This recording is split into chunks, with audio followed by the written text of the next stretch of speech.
জয় হিন্দ মৰমৰ ভাই বন্ধুসকল, কি খবৰ? আশা কৰোঁ চবৰে ভাল চলি আছে। আসাম পুলিচ ভিভি 2134টা পোষ্টৰ ভাইবা যিহেতু হ'বলৈ গৈ আছে, গতিকে আপোনালোকে হয়তো গম পাইছে। আপোনালোকে নিজৰ ধৈৰ্য ত্যাগ আৰু পৰিশ্ৰমৰ বলত ইমান দূৰ লাগিব পাৰিছে, সেইটোৰ কাৰণে বহুত বহুত শুভেচ্ছা থাকিলে।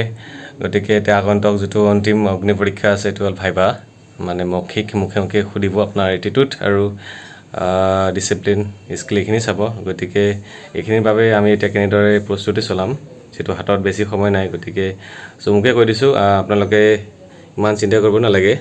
মেইনলি ফৰ্মেল ড্ৰেছত যাব, ডিচিপ্লিন মানেই ফৰ্মেল, ঠিক আছে।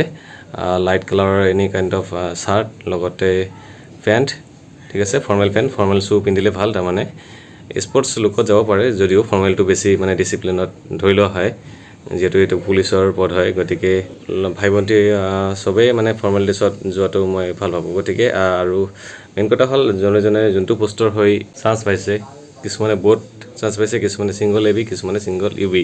গতিকে এবি এণ্ড ইউবি উভয় পদৰ বিষয়ে অলপ নলেজত ৰাখিব, ঠিক আছে, এবাউট আসাম পুলিচ, ঠিক আছে। ফাৰ্ষ্ট ষ্টাৰ্টিং হ'ব আপোনাৰ ডিচিপ্লিনটো চাব, তাৰপিছত হয়তো আপোনাৰ ইন্ট্ৰডাকশ্যন সুধিব পাৰে, ঠিক আছে, পৰিচয়খিনি ধুনীয়াকৈ দিব। লগতে এতিয়ালৈকে কি কৰি আছে সেইখিনিও হয়তো লগত কৈ দিব, ভাল হ'ব এইটো।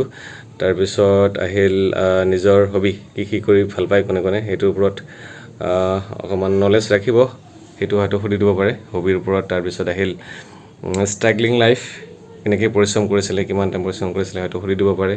লগতে পুলিচৰ বিষয়েটো সুধিবই মাষ্ট, যিকোনো কুৱেশ্যন।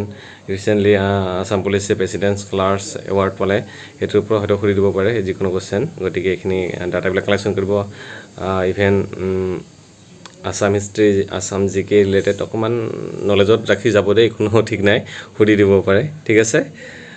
মেইনলি সেইখিনিয়ে, প্ৰথম introduction, second struggling life, 3 number পুলিচৰ বিষয়ে, পুলিচত কিয় ভৰ্তি হ'ব বিচাৰি আছা, বা তেনেকুৱা ধৰণৰ হয়তো কুৱেশ্যন সুধিব পাৰে।